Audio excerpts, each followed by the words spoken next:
আপনার যদি অ্যাংজাইটি বা ওভারথিংকিংয়ের সমস্যা থাকে তাহলে এই গল্পটি আপনার জন্য। একবার এক রাজার প্রধানমন্ত্রী মারা গেলেন। এখন তার সামনে জটিল এক সমস্যা। পুরো রাজ্যের সবচাইতে বুদ্ধিমান মানুষটিকে খুঁজে বের করে নতুন প্রধানমন্ত্রী নিয়োগ করতে হবে। তো বিভিন্ন ধরনের পরীক্ষা নিরীক্ষার পর রাজ্যের সবচাইতে ৩ জন বুদ্ধিমান লোককে খুঁজে বের করা হলো, যাদের মধ্যে একজনকে ফাইনালি চুজ করা হবে।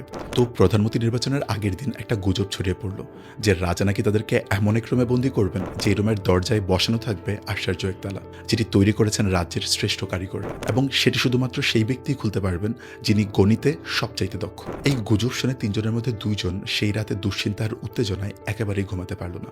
সারা রাত তারা বিভিন্ন রকমের তালা সংক্রান্ত বই এবং নানান রকমের গাণিতিক সমস্যা ও সূত্র মুখস্থ করতে লাগলো।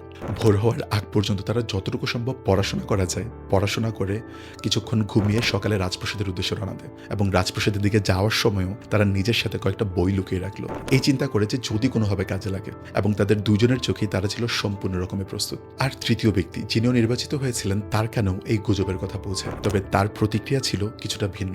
তিনি রাতে কিছুটা প্রিপারেশন নিয়ে সারা রাত ঠিকমতো ঘুমিয়ে সকালে প্রাসাদে পৌঁছান। প্রথম ২ জনের চোখে এই তৃতীয় ব্যক্তি যিনি সারা রাত শান্তিমতো ঘুমিয়েছে সে ছিল নিশ্চিতভাবে পাগল।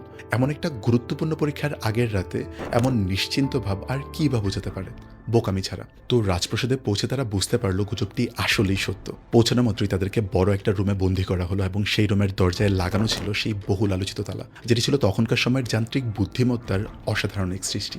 তালার গায়ে আঁকা প্রতীক, সংখ্যা এবং নির্দেশনা দেখে মনে হচ্ছিল এটা অত্যন্ত জটিল একটি ধাঁধার মতো, এবং যেটি শুধুমাত্র গণিত দিয়ে সমাধান করা সম্ভব। ঘরের ভেতর ঢোকার পর ৩ জনকে রাজার সিদ্ধান্ত জানানো হলো, যে ব্যক্তি প্রথম তালা খুলে বাইরে বেরোতে পারবে তাকেই প্রধানমন্ত্রী বানানো হবে। এই কথা শোনা মাত্রই প্রথম ২ জন সঙ্গে সঙ্গে তালার দিকে ঝাঁপিয়ে পড়ল। তালার গায়ে লেখা সংখ্যা পরে হিসাব কষা শুরু করলো। মাঝে মাঝে তারা গোপনে লুকিয়ে রাখা বইগুলো ব্যবহার করছিল। শীতকাল ছিল, কিন্তু তারপরও তাদের কপাল ঘামে ভিজে যাচ্ছিল। সময় অল্প, তালার সমস্যা কঠিন, আর এই অল্প সময়ের মধ্যেই তাদের ভাগ্য নির্ধারিত হতে চলছে। আর তৃতীয় ব্যক্তি যে সারা রাত ধরে ঘুমিয়েছিল সে না তালা দেখছিল না অঙ্ক করছিল, সে জাস্ট চুপচাপ বসে সবকিছু দেখছিল। তার চোখে মুখে না ছিল কোনো দুশ্চিন্তা, না ছিল কোনো উত্তেজনা। তাকে দেখে ইভেন মনেও হচ্ছিল না সে কিছু ভাবছিল।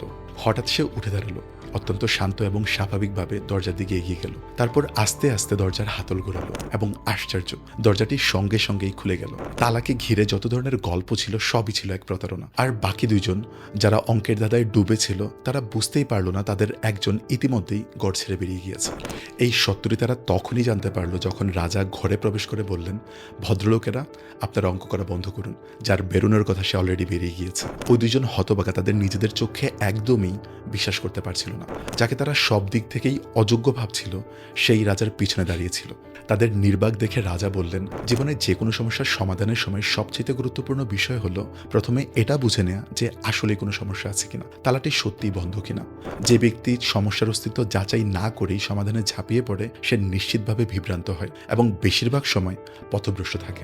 এই গল্পটি বিখ্যাত দার্শনিক ওশোর লেখা গল্প হিসেবে অনেক প্রচলিত। আর এই গল্পটির সাথে আপনারা অনেকেই হয়তো নিজের বা আশেপাশের কারো না কারোর মিল খুঁজে পাবেন। আমরা আমাদের লাইফেও অনেক সময় সমস্যা সঠিকভাবে ডিফাইন না করেই সমাধানে লেগে পড়ি। ইভেন সমস্যায় পড়তে পারি এর জন্যই আগে থেকে সমাধানের প্রস্তুতি নিতে থাকি। যদিও অনেক কিছুর জন্যই প্রিপারেশন নেওয়াটা কাজেও লাগে, কিন্তু সব কিছুর জন্যই আগে থেকে প্রিপেয়ার থাকা কি পসিবল?